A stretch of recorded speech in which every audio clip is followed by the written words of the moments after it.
Sweet வந்து உம்மாலி கொடுத்துருக்கேன். Nandakumar result அவுட்ஸ்டாண்டிங்கா ஒரு ஸ்பூன் சாப்பிட்டா நான் சாப்பிட தோணுது. ரிச்சா நல்லா இருக்கு. இன்னைக்கு குக் வித் கோமாளியில் நந்தகுமார் செஞ்ச ஸ்வீட் ரெசிப்பான அலி எப்படி செய்யுதுன்னு பார்த்துடலாமா? இதை நான் லாங் வீடியோவாக டீட்டெயில்டாக ஒரு வீடியோ போட்டிருக்கேன். அது கீழே லிங்க் இருக்குது, அதையும் செக் பண்ணி பார்த்துக்கோங்க. அதுக்கு 1 லிட்டர் அளவுக்கு பால் எடுத்து ஆட் பண்ணிக்கிறோம். அது கூடவே கண்டென்ஸ் மில்க்கும் வெண்ணிலா எசன்ஸும் போட்டுட்டு அந்த பால் வந்து நல்லா காஞ்சு ஒரு 3/4 வர அளவுக்கு வச்சுக்கோங்க. அதை தனியாக வச்சிடணும். அதுக்கப்புறம் நம்ம சுகர் சிரப் ரெடி பண்ண போகிறோம். அதுக்கு 1/2 கப் அளவுக்கு சுகர் சேர்த்துட்டு 1 கப் அளவுக்கு தண்ணி சேர்த்திக்கோங்க.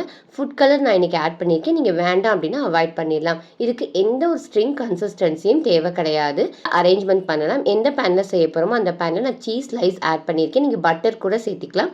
தென் வந்து ரஸ்க் வந்து நான் 2 லேயராக கொடுத்துட்டு அதுக்கு மேலே சுகர் சிரப் போட்டுட்டு பாதாம் முந்திரி பிஸ்தாவை பொடிச்சு ஆட் பண்ணிவிட்டு காஞ்ச துருவன தேங்காயும் ஆட் பண்ணியிருக்கேன். தென் நம்ம பால் காய்ச்சி எடுத்து வச்சோம் பார்த்தீங்களா, அந்த பாலை வந்து ரஸ்க்கு மூழ்கிற அளவுக்கு நம்ம ஊற்றிக்கணும். அதுக்கு மேலே ஃப்ரெஷ் க்ரீமு, மறுபடியும் அந்த பாதாம் பிஸ்தா முந்திரி தென் தேங்காய் அது எல்லாமே போட்டு நம்ம கார்னிஷ் பண்ணிடணும். இதில் என்ன அப்படின்னா, நீங்கள் எந்த பேனில் செஞ்சாலும் அதில் வந்து 3/4 வாசிக்கு தான் இருக்க மாதிரி வச்சு மீதி வந்து ஒரு 1/4 வாசி வந்து ஃப்ரீயாக விட்டு க்ளோஸ் பண்ணி வைங்க.